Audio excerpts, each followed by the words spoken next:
Switzerland, the birthplace of all Swiss people, the spiritual home of watches, Toblerone, milk chocolate, and of course, money laundering. On the 17th of April 1986, however, Switzerland gave us Romain Grosjean. Whether you love him or hate him, it's hard not to assume that things haven't really gone his way so far in 2020. Be it the car that he's driving this year, or maybe the constant fear inflicted on him by the devil incarnate Günther Steiner, it seems like Grosjean is stuck in a downward spiral. And so, I give you the subject for this video. Is Romain Grosjean still F1 worthy?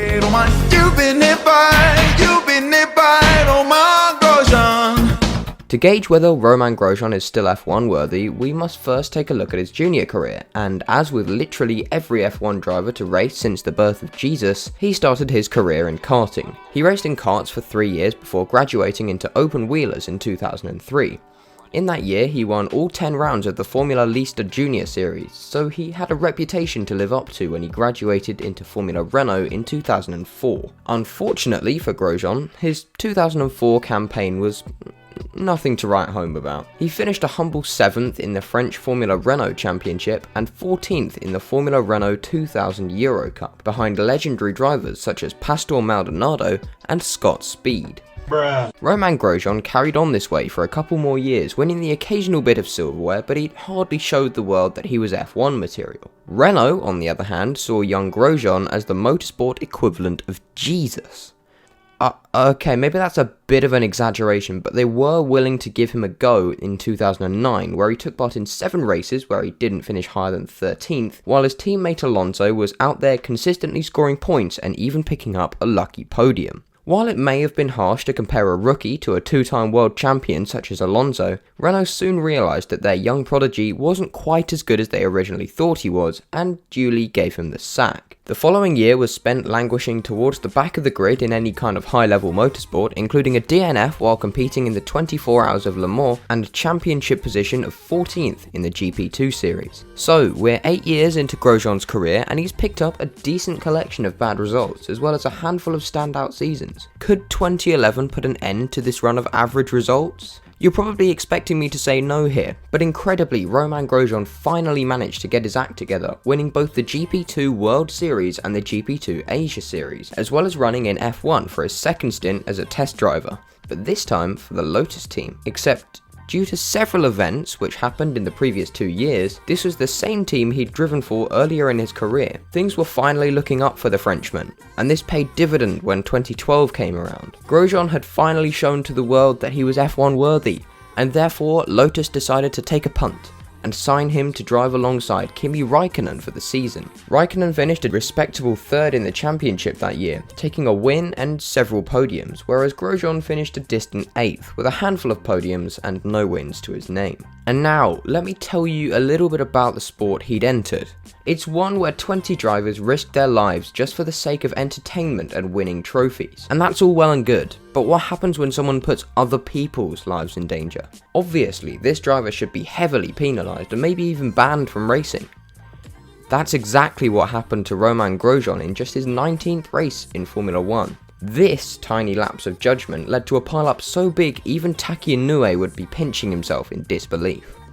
Of course, the FIA weren't just going to let this slide, and so our boy was handed a 1-round ban and fined €50,000. To be fair to Grosjean, his great-grandfather was a weapons dealer, so it's pretty easy to draw the conclusion that endangering the lives of other people is the Grosjean family business. Regardless of his distance from his teammate and his passion for putting other drivers in danger, Lotus kept Rogro for another 3 seasons, where Grosjean picked up 7 more podiums, but more or less stayed towards the back of the grid. Come 2015, things were looking sticky for Lotus, and eventually they had to end their F1 campaign and sell the team back to Renault. Naturally, this left Grosjean without a seat for 2016, but all hope was not lost for the Frenchman. 2016 also happened to be Haas's first season in F1, and in order to race they needed a driver. With Grosjean a free agent for 2016, Haas were quick to snap him up for a salary of $4.5 million. Grosjean stayed with Haas ever since, and in 2020 people are really starting to question if he's still good enough to be in F1. It's common knowledge that in F1 the best measure of your pace is your teammate. Romain Grosjean has had 2 teammates in his 4-year stint with Haas.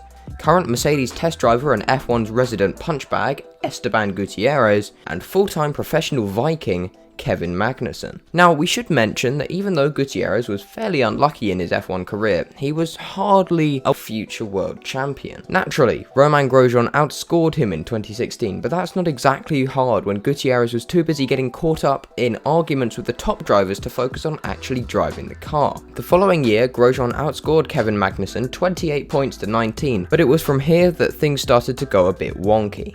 A Haas double retirement in Australia thanks to dodgy wheel nuts was well documented by Netflix, and the rest of the season had a very similar vibe. Of course, the low point of the season has to be when Ericcson didn't hit him under safety car in Baku, almost causing the death of a Haas security guard. The rest of 2018 was an unusual medley of comedy crashes and standout results, leading to K-Mag literally wiping the floor with Romain Grosjean. 2019 was hardly any better for Romain Grosjean, with him getting involved in his fair share of questionable incidents, including crashing in the pit lane in Britain, which was already a difficult race for the Haas team, what with the whole Rich Energy fiasco blowing up at the time. So that brings us to 2020. Grosjean is yet to score points this year, and it's not looking like he's going to score anything anytime soon.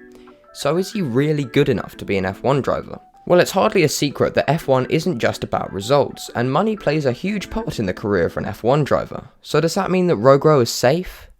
No. With Haas essentially being one of Ferrari's junior teams, there are several drivers just waiting for an underperforming driver to get the boot. And with all 10 teams signing on for a confirmed 4 years more in the sport, Haas can now focus on not just getting the money to stay in the sport, but also making their way to the top of it. And it's clear as day that Rogro isn't the man to go and get those results, so he doesn't have much time left, if you ask me. Now, don't get me wrong, I don't hate Grosjean. In fact, I think I'm among many F1 fans who love him. His personality off track is a big factor to this. But it's fair to say that all of the kind words go out of the window when he steps into the car. Many drivers have been critical of Grosjean, many insinuating that he's dangerous, and I can't help but agree. To be an F1 driver, you have to have both pace and awareness. If you don't have either, you're Mahavir Raghunathan. And trust me, you do not want to be Mahavir Raghunathan. So there you have it, Romain Grosjean. He started off as a potential world champion, but eventually his lack of awareness got the better of him, and now he's stranded in no man's land, with little to no hope of ever winning a championship. There's little doubt in my mind that in his days with Lotus, even though he didn't bring home any gold, he was undoubtedly one to watch for the future. They say that time is a great teacher, but Romain Grosjean's clearly been skiving. So, what are your thoughts on Romain Grosjean? Do you like him? Do you dislike him? Let me know in the comments below. But for now, thank you for watching, and I'll see you all later. Goodbye.